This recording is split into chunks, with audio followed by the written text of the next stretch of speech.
जी हाँ, सभी को नमस्कार। नासुला नॉलेज यूट्यूब चैनल में आप सभी का स्वागत है। दोस्तों, आज हम पढ़ने वाले हैं महत्वपूर्ण संशोधन, जो इम्पोर्टेंट अमेंडमेंट हुए हैं भारतीय संविधान में, उनकी जानकारी हासिल करेंगे कि कौन-कौन से हुए हैं और उनमें क्या लिखा गया है। ओके, तो देखो, भारतीय संविधान का संशोधन भारत के संविधान में परिवर्तन करने की एक प्रक्रिया है। ठीक है, इस तरह के परिवर्तन भारत की संसद के द्वारा किए जाते हैं। कहने का मतलब यह है, क्वेश्चन यहाँ से निकल के आता है कि जो संविधान में संशोधन है उसको करने की पावर किसके पास है? संसद के पास है। आंसर क्या होगा? संसद। नेक्स्ट, इन्हें संसद के प्रत्येक सदन में पर्याप्त बहुमत के द्वारा अनुमोदन प्राप्त होना चाहिए। यानी कि कोई भी अगर अमेंडमेंट होता है तो संसद के दोनों सदनों में इनको बहुमत मिलना चाहिए, और विशिष्ट संशोधनों को राज्यों के द्वारा भी अनुमोदित किया जाना चाहिए। ठीक है, इस प्रक्रिया का विवरण संविधान के आर्टिकल 368 भाग 20 में दिया गया है। क्वेश्चन यहां से ये बनता है दोस्तों कि संविधान का कौन सा आर्टिकल है जो कि संविधान संशोधन की अनुमति देता है? आर्टिकल नंबर 368 किस भाग में आता है? भाग 20 में आता है। हमारे संविधान के टोटल भाग कितने हैं? 22 है। और आर्टिकल कितने हैं? 395 है। तो जो भाग 20 है उसका जो आर्टिकल नंबर 368 है उसमें लिखा हुआ है कि संविधान का कोई भी संशोधन अगर किया जाएगा तो आर्टिकल 368 के तहत किया जाएगा। ओके, नेक्स्ट इसमें क्या लिखा देख लेते हैं। इन नियमों के बावजूद 1950 में संविधान के लागू होने के बाद से अब तक 126 संशोधन किए जा चुके हैं। यानी कि 1950 में जब संविधान लागू हुआ था तब से लेकर आज तक टोटल 126 अमेंडमेंट हो चुके हैं। किसमें? हमारे भारतीय संविधान में। तो एक क्वेश्चन यहाँ से अपने आप में बन जाता है कि टोटल अमेंडमेंट कितने हुए हैं? 126। ओके, तो ये कौन कौन से हैं वो थोड़ा देख लेते हैं। पहला पहला जो संशोधन हुआ था दोस्तों वो हुआ था 1951 में। और इस संशोधन में क्या बताया गया था? इसमें था, इस संशोधन द्वारा 9वीं अनुसूची को शामिल किया गया था। जो हमारी टोटल 12 अनुसूचियां हैं, कितनी है? 12 अनुसूचियां हैं। तो ये बोल रहा है 9वीं अनुसूची को शामिल किया गया था। स्टार्टिंग में कितनी अनुसूची थी? 8 थी। तो 9वीं को जो शामिल किया गया वो अमेंडमेंट यानी कि पहला संशोधन 1951 के तहत किया गया था। नेक्स्ट, दूसरा संशोधन कब हुआ? दूसरा जो अमेंडमेंट हुआ दोस्तों वो 1952 में हुआ था। और उसमें क्या था? संसद में राज्यों के प्रतिनिधित्व को निर्धारित करना। यानी कि संसद के अंदर जो राज्यों का प्रतिनिधित्व होगा उसको निर्धारित किया गया था अमेंडमेंट 2 के तहत, संविधान संशोधन 2 के तहत। कब? 1952 में। नेक्स्ट, सातवां संशोधन। सातवां संशोधन जो है 1956 में हुआ था। इस संशोधन द्वारा राज्यों का ए, ब, से और द वर्गों में विभाजन समाप्त कर उन्हें 14 राज्यों और 6 केंद्र शासित प्रदेशों में विभक्त कर दिया था। मतलब ये कि जो 1956 में सातवां संशोधन हुआ था ना, इसमें क्या किया था, जो इंडिया के अंदर जितने राज्य थे वो अब ऐसे कोई नहीं रहेगा भाई। टोटल 14 राज्य बनेंगे इंडिया में। कितने बनेंगे? 14 राज्य बनेंगे। अपनी मर्जी वाला काम खत्म। ओके, 14 राज्य रहेंगे और 6 केंद्र शासित प्रदेश रहेंगे। ये लिख दिया गया सातवें संशोधन में। ओके, कब हुआ था? 1956 में। आप सभी को पता होगा 1956 में भाषाई आधार पर पहला राज्य जो बना था आंध्र प्रदेश बना था दोस्तों। ओके, अब ये देख लेते कि 14 राज्य कौन कौन से बने थे। तो जो सातवां संशोधन है इसके तहत 14 राज्य जो बने थे वो थे, पहला राज्य आंध्र प्रदेश, बिहार, असम, मुंबई। यहाँ पे मुंबई लिखा है दोस्तों राज्य के रूप में, महाराष्ट्र नहीं है कहीं भी। ओके, जम्मू कश्मीर, मद्रास, केरल, मध्य प्रदेश, मैसूर, उड़ीसा, पंजाब, राजस्थान, उत्तर प्रदेश, पश्चिम बंगाल। एक बात और ध्यान दे लीजिए, यहाँ पर क्या लिखा हुआ है? पंजाब लिखा हुआ है, हरियाणा कहीं नहीं लिखा हुआ है। लेकिन जब एचएसएससी क्वेश्चन पूछती है कि हरियाणा जो किस संविधान संशोधन के तहत बना, तो आंसर सातवां देते हैं सही को। ओके, सातवां संशोधन। लेकिन इसमें क्या लिखा हुआ है? पंजाब का लिखा हुआ है। ओके ओके, जो 6 केंद्र शासित प्रदेश थे वो कौन से थे? यहाँ टाइपिंग मिस्टेक हो गया, 7 लिख दिया मैंने, कोई बात नहीं। तो जो 6 केंद्र शासित प्रदेश थे वो थे अंडमान निकोबार, दिल्ली, हिमाचल प्रदेश, लक्षद्वीप, मणिपुर और त्रिपुरा दोस्तों। हिमाचल प्रदेश भी केंद्र शासित प्रदेशों में काउंट किया गया था, याद रख लेना इस बात को। ओके, उसके बाद हुआ है 10वां संशोधन। 10वां संशोधन दोस्तों 1961 में हुआ था। इसमें क्या हुआ था, दादरा और नगर हवेली को भारतीय संघ में शामिल कर उन्हें संघीय क्षेत्र की स्थिति प्रदान की थी। यानी कि दादरा नगर हवेली है उसे भारत के संघ में शामिल कर दिया था और उन्हें एक संघीय क्षेत्र की जो पोजीशन है वो दे दी थी कि ये भी हमारे संघ का ही एक हिस्सा है। नेक्स्ट 12वां संशोधन 1962 में गोवा, दमन और दीव का भारतीय संघ में एकीकरण कर दिया गया था। जैसे किसका किया था, दादरा नगर हवेली का, ऐसे ही गोवा और दमन द्वीप को भी शामिल कर दिया गया था। उसके बाद हुआ 13वां संशोधन। 13वां संशोधन दोस्तों 1962 में हुआ था। इसमें क्या था, संविधान में एक नया अनुच्छेद 371 यानी कि ए जोड़ दिया गया था, जिसमें क्या लिखा था, नागालैंड के प्रशासन के लिए कुछ विशेष प्रावधान दिए गए थे। नागालैंड के प्रशासन यानी कि एडमिनिस्ट्रेशन के लिए। ओके। और 1 दिसंबर 1963 को नागालैंड को एक राज्य की पोजीशन स्थिति प्रदान कर दी थी। यानी कि नागालैंड जो है 1 दिसंबर 1963 को बन गया था दोस्तों। फिर आया हमारा 14th अमेंडमेंट 1963। इसमें क्या था, पांडिचेरी को संघ राज्य क्षेत्र के रूप में प्रथम अनुसूची में जोड़ा गया था। किसमें, प्रथम अनुसूची में दोस्तों। ठीक है, टोटल अनुसूची कितनी, 12।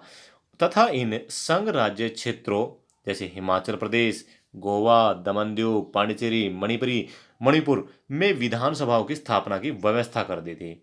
ओके। नेक्स्ट 18वां संविधान संशोधन 1966 में हुआ था। इसके द्वारा पंजाब राज्य का पुनर्गठन करके पंजाब, हरियाणा राज्य और चंडीगढ़ को केंद्र शासित प्रदेश बना दिया गया था। किसको, इसके द्वारा राज्य का पुनर्गठन करके पंजाब, हरियाणा राज्य और चंडीगढ़, ये 3 बनाए थे और चंडीगढ़ को केंद्र शासित प्रदेश बना दिया गया था। ठीक है। और ये जो केंद्र शासित प्रदेश चंडीगढ़ होगा, ये हरियाणा और पंजाब की राजधानी होगा। किस में लिखा गया है, संविधान संशोधन 18 में। लेकिन HSSC नहीं मानता भाई, उसकी मर्जी भाई, ना माने। ठीक है, वो नहीं करता ठीक इस क्वेश्चन को। उसके बाद आता है क्वेश्चन संविधान संशोधन 21वां। ये हुआ है 1967 में।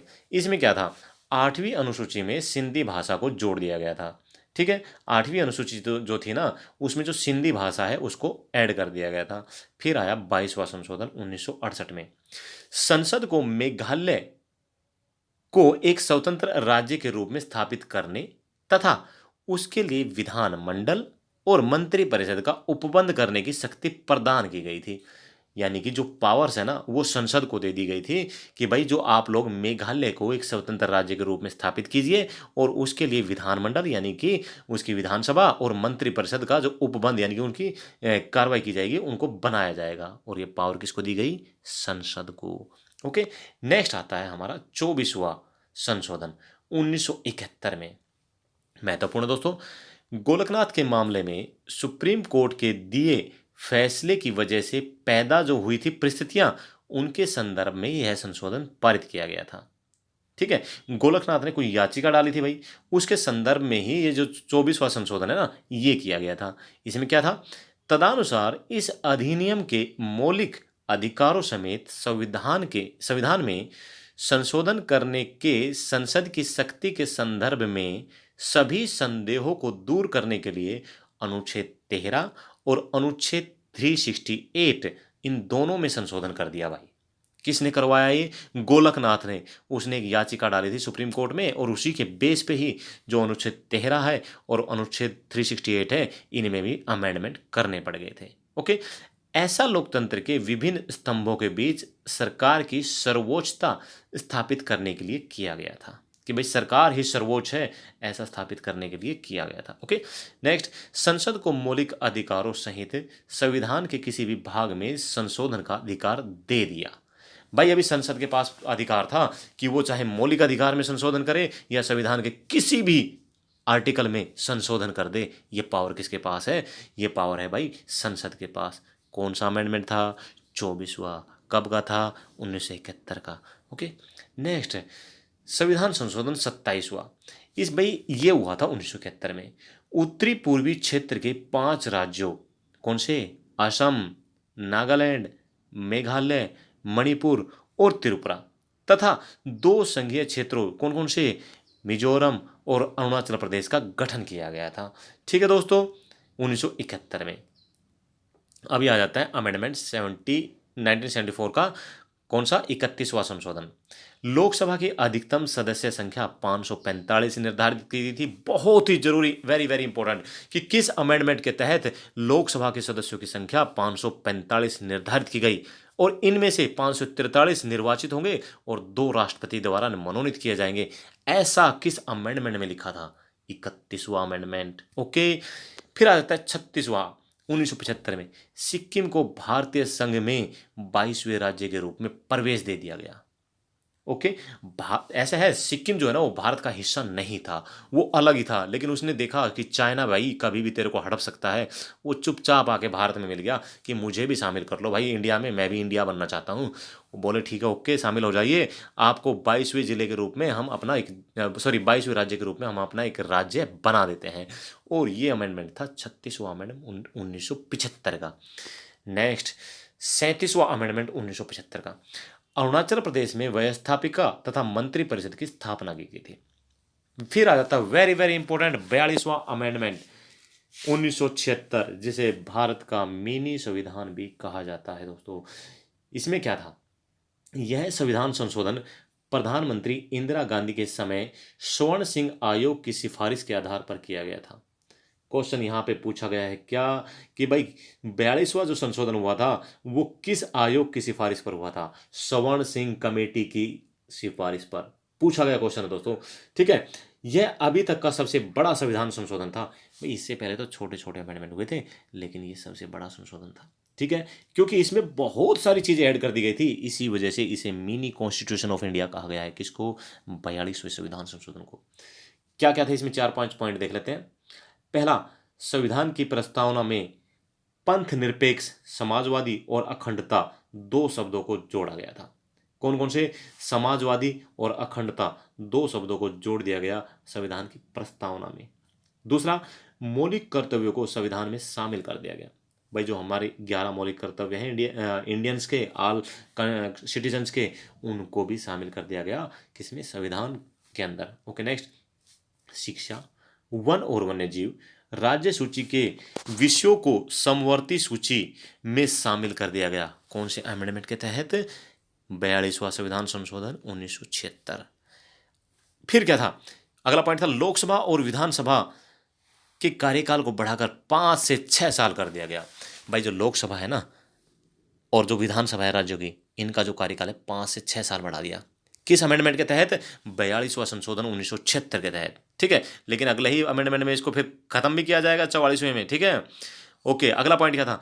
राष्ट्रपति को मंत्रिपरिषद की सलाह अनुसार कार्य करने के लिए बाध्य कर दिया।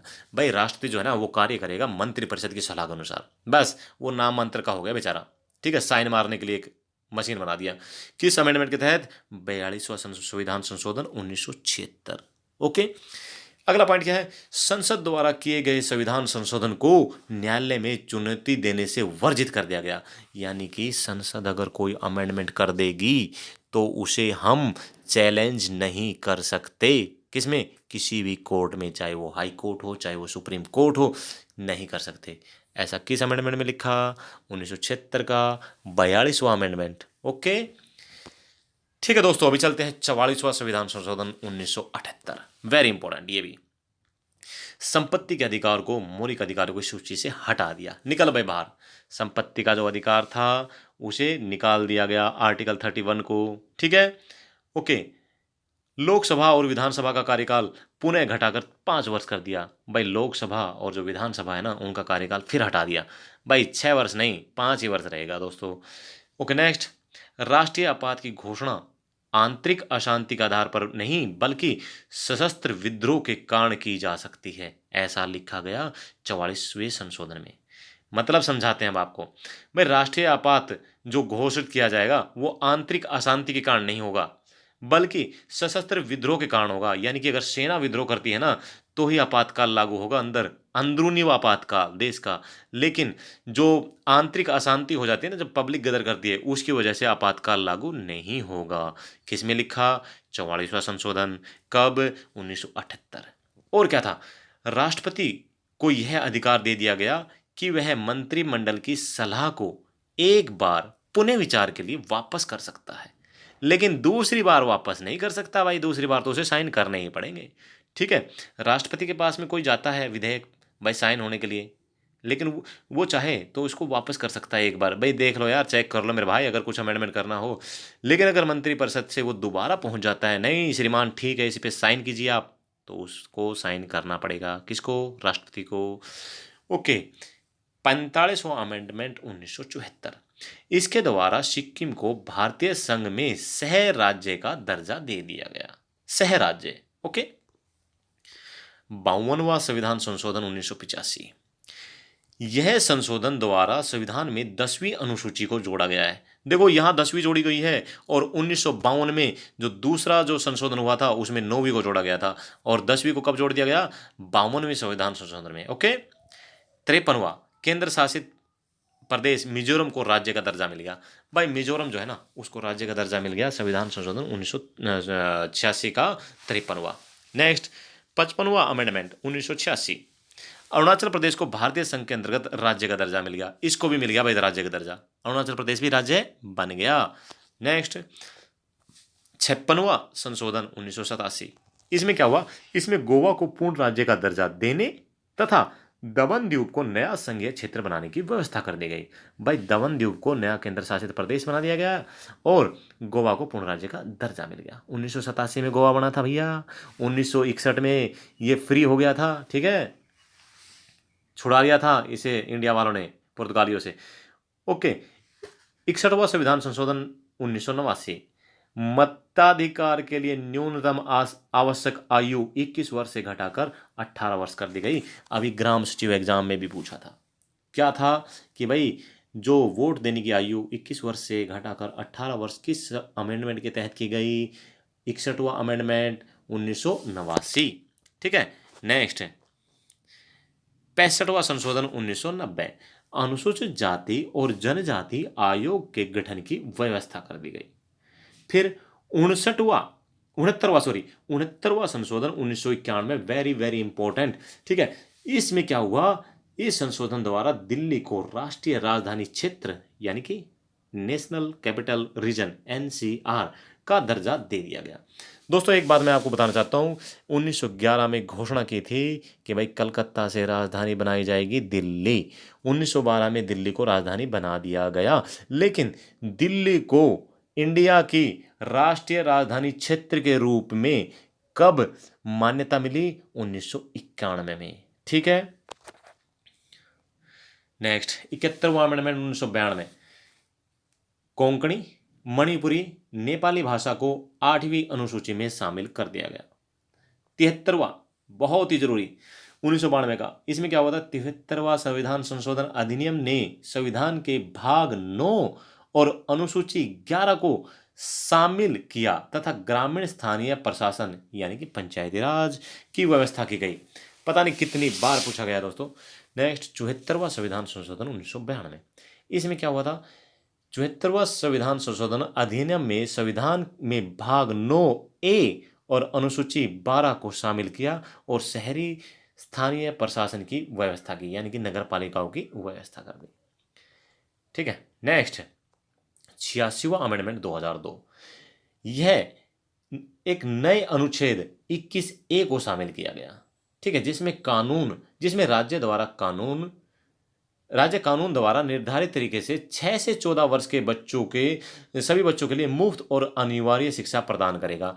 भाई राज्य की ड्यूटी है 6 वर्ष से लेकर 14 वर्ष तक के बच्चों को अनिवार्य शिक्षा दी जाएगी, मुफ्त दी जाएगी। ओके, किसमें? 86वां अमेंडमेंट। नेक्स्ट 91वां संशोधन 2003, यह अनुच्छेद कहता है कि मंत्रिमंडल में प्रधानमंत्री समेत मंत्रियों की कुल संख्या लोकसभा के कुल सदस्यों के 15% से अधिक नहीं होगी। वेरी वेरी इंपॉर्टेंट दोस्तों। ठीक है, एक भी ऐसा संविधान संशोधन मैंने आपको नहीं बताया जो कि जरूरी ना हो। नेक्स्ट भाई इसका मतलब क्या है?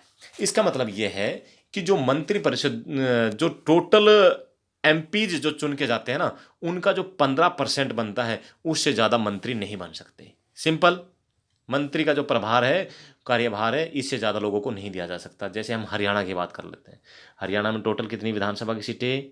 90। 90 का 15% कितना होता है? 13.5। तो 13.5 तो आदमी होते नहीं हैं, तो इसलिए 14 मंत्री हो सकते हैं हरियाणा में। लेकिन वर्तमान में कितने हैं भाई? 10+2। ओके, 6 केंद्रीय, 4 राज्य मंत्री, 1 सीएम और 1 डिप्टी सीएम, टोटल 12। 2 वैकेंसी अभी भी खाली छोड़ी हुई है उन्होंने। ठीक है, क्यों? भर देंगे तो कार्यभार किसी और को देना पड़ेगा, किसी और को कार्यभार देंगे, मंत्री बनाएंगे तो भाई वो मौज लेगा, इसलिए देते नहीं ये लोग। हाँ, ओके। 92वां संशोधन 2003। यह अनुच्छेद संविधान की 8वीं अनुसूची में 4 नई भाषाओं बोडो, डोगरी, मैथिली, संथाली को शामिल करने के बारे में है। ओके, नेक्स्ट 103वां संविधान संशोधन जैन जन समुदाय को अल्पसंख्यक का दर्जा, यानी कि जो जैन समुदाय है ना, जैन समुदाय, उसको अल्पसंख्यक का दर्जा दे दिया गया। अल्पसंख्यक क्या होता है? जिनकी संख्या कम हो, जिनकी जनसंख्या कम हो, उसे अल्पसंख्यक बोलते हैं। ठीक है, नेक्स्ट 108वां संशोधन महिलाओं के लिए लोकसभा और विधानसभा में 33% आरक्षण। नेक्स्ट 109वां संविधान संशोधन पंचायती राज में महिला आरक्षण 33% से बढ़ाकर 50%। नेक्स्ट 110वां संविधान संशोधन स्थानीय निकाय में महिला आरक्षण 33% से बढ़ाकर 50%।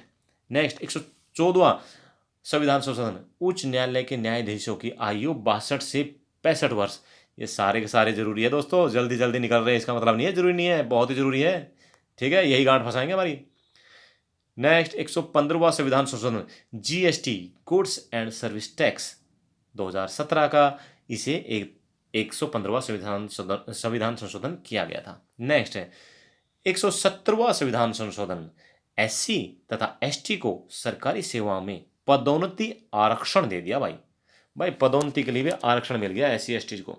नेक्स्ट 126वां संविधान संशोधन 2019 पढ़ लेते हैं। लोकसभा और विधानसभाओं में एससी एसटी आरक्षण को अगले 10 साल तक बढ़ाने से जुड़ा 126वां संविधान संशोधन बिल पारित किया गया। वर्तमान आरक्षण 25 जनवरी 2020 को खत्म हो गया है। भाई कहने का मतलब यह है, जो हमारे लोकसभा में और विधानसभाओं में जितने भी एससी एसटी की रिजर्व सीटें होती हैं, जैसे कि हम ले लेते हैं हरियाणा विधानसभा की बात। हरियाणा विधानसभा में 90 सीटें हैं, 90 में से 17 आरक्षित सीटें हैं।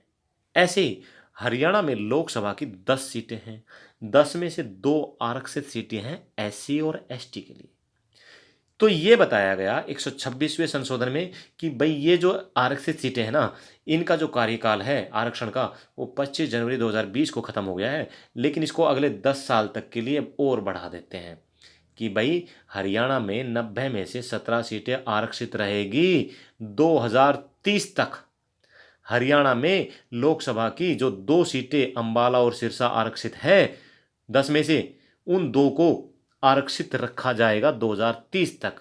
ठीक है, वो नहीं हटेगी, वो आरक्षित ही रहेगी। वहां पे एससी और एसटी के लोग ही चुनाव लड़ेंगे।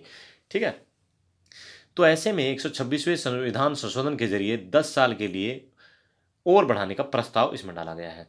और एक बहुत ही जरूरी, संविधान संशोधन द्वारा संसद में एंग्लो इंडियन समुदाय के प्रदत्त आरक्षण को समाप्त कर दिया गया। आप सभी को पता है कि भाई लोकसभा में कितने 2, राज्यसभा में 12 और हरियाणा विधानसभा में 1 एंग्लो इंडियन को नियुक्त किया जा सकता है। भाई राष्ट्रपति जो चाहे तो लोकसभा में कितने 2 और राज्यसभा में 12 लोगों को एंग्लो इंडियंस को नियुक्त कर सकता है। हरियाणा का राज्यपाल चाहे तो हरियाणा की विधानसभा में 1 एंग्लो इंडियन को नियुक्त कर सकता है, लेकिन ये सिस्टम अभी खत्म कर दिया है अमेंडमेंट 126 के तहत। ओके, तो दोस्तों यहाँ पर हमने ना बहुत ही महत्वपूर्ण जो अमेंडमेंट है वो पढ़ लिए हैं। आशा करता हूँ आप सभी को पसंद आया होगा, और गलती से कोई छूट गया है तो मुझे ज़रूर बताएं, कोई गलती हो गई है तो उसे प्लीज़ इग्नोर कर दें और कमेंट बॉक्स में पक्का बताएं। Okay, thank you. जय हिंद, जय भारत, वंदे मातरम। आपका दिन शुभ रहे और आपको जल्द से जल्द जॉब मिले, यही हमारी मनोकामना है।